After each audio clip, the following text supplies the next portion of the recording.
Not in my carry-on. You know, our emotional baggage is a lot like the baggage that accompanies us when we take an airplane ride. You know, they have certain regulations that limit the amount or size of the bag that you bring on board with you in your carry-on.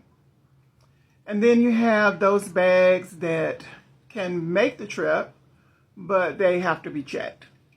So those are usually kept somewhere at the bottom of the plane. And then you have those things that just simply get left behind. They don't make the trip in any way. And our emotional baggage is a lot like that. You know, we carry things in our emotional baggage that, you know, are essential to us, that are priceless, that we cannot live without.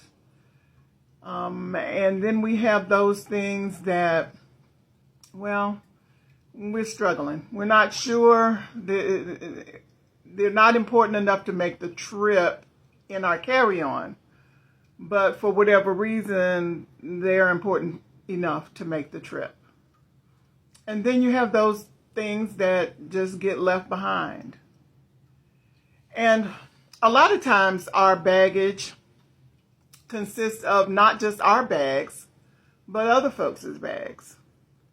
A lot of times when we carry ourselves in a way that looks like we don't have any baggage or very little baggage, people make the assumption that we have room, that we can carry it. And a lot of times we do, whether it's out of obligation or we just don't know how to say no. We end up carrying other folks' stuff. And what eventually happens is that we have those times when we are just so overwhelmed, where it is just way too much. Like we have nothing left to give.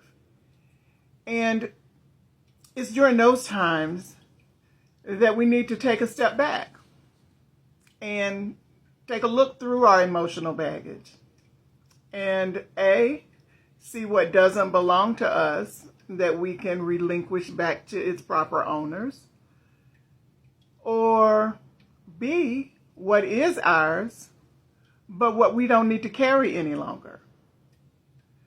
And there are a multitude of things in our baggage, good and bad. People taking space in our baggage, good and bad. The things in our baggage that we struggle with letting go of, we haven't gotten to a place where we can just say, no, you get left behind. You cannot make this trip on my healing journey. There are those things like shame. And sometimes shame, we own it. It's ours. Based on something we did or said. And in those situations, we need to just apologize, ask for forgiveness. And then at some point, let that shame go. But then we also carry a type of shame that is not ours at all. Oftentimes when we've experienced abuse or been violated in some way, we have so much shame on us. We feel like we can't speak up and speak out about it. And if we do, we feel shameful. We feel, like people may look at us differently. But the reality is, he who owns the blame owns the shame. And so that's part of our emotional baggage that needs to get relinquished back to its proper owner. And so there are things like that, fear or, anger or distrust. Sometimes those things are really hard to let go of. Those are part of our baggage that, we struggle with letting go. But it shouldn't be in our carry-on. So it may make the trip on our healing journey, and when we're strong enough to leave it behind, then we can do that at that time. So those things, like the baggage that gets checked, when we get ready to take a flight. You know, those things may make the journey, but they're not going to be close and near and dear to us. They're not going to be in our carry-on. Things that are in our carry-on should be things that consist of joy, peace.